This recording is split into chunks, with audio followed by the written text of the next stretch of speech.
Hello, hello. So I spent all day yesterday reading through this guide that I'm writing called the Venture Guide. We may change the name, we'll publish it into a book. Really excited about it. But one of the parts that have been thinking a lot about the last really few months is the difference between our personal hardware and software. And if we were to think ourselves more as a computer almost. So our hardware, it's our bodies, right?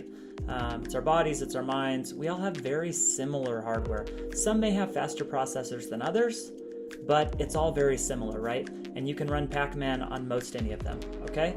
So there you go, hardware, software. I like to think about how do kids act differently in kindergarten and first grade, or just people, than when they're adults, two 40-year-olds in an office interacting. And I would say that there's much more of a chasm between the manager, leader, and the line worker, right? Like I was a CEO and I had employees, and it was interesting how new employees, especially that hadn't been used to working with me, would think there was a really big chasm between them, the new employee, and the CEO, where it's like, wow, we're the same and let's work together.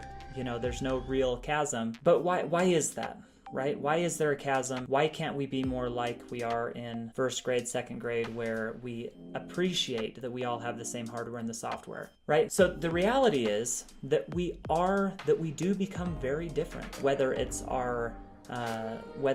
some of us stay really hopeful and positive and others become more and more and more negative, and then invite more of those things into their life.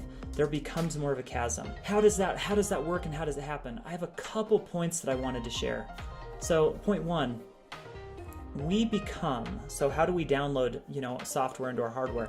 I would propose that it's through who we spend the most time with. Jim Rohn says that we become the average of the 5 people we spend the most time with. 5 people. So who are you spending the most time with, and are you becoming like them? 2, when interviewing for a job, consider all the people that you'll be working with and realize that you're going to become more like them than they are going to become more like you. So if that's an awesome thought and you want to become like those people, then great, take the job. But if that scares you, I would run and go somewhere else, find somewhere else to work. 3, our values. What types of values do we have? What are our core values? What do we really care about, and what do we really stand by? Values and beliefs. So 4, what type of media do we allow into our lives? What's the message that's coming from most of the movies or TV shows that we consume? Is it one that's making us better? Is it making us a better person, or is it making it worse? News, any type of outlet that we go to learn and consume information, is that information making us better or worse? The books we read, there's so many outside influences that can influence our hardware and that can program how we actually use this. Okay, so we need to be really deliberate about how we're using our hardware, and really how we're using our hardware, but we need to be really deliberate about the software that we're allowing into our lives that eventually runs our hardware. So like, subscribe. I'd love for you to comment on what you do to download the right types of software in your life.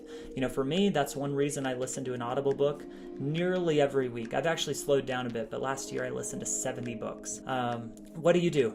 TV programs, whatever else. What do you do to make yourself better? Thank you for watching, and we'll see you tomorrow.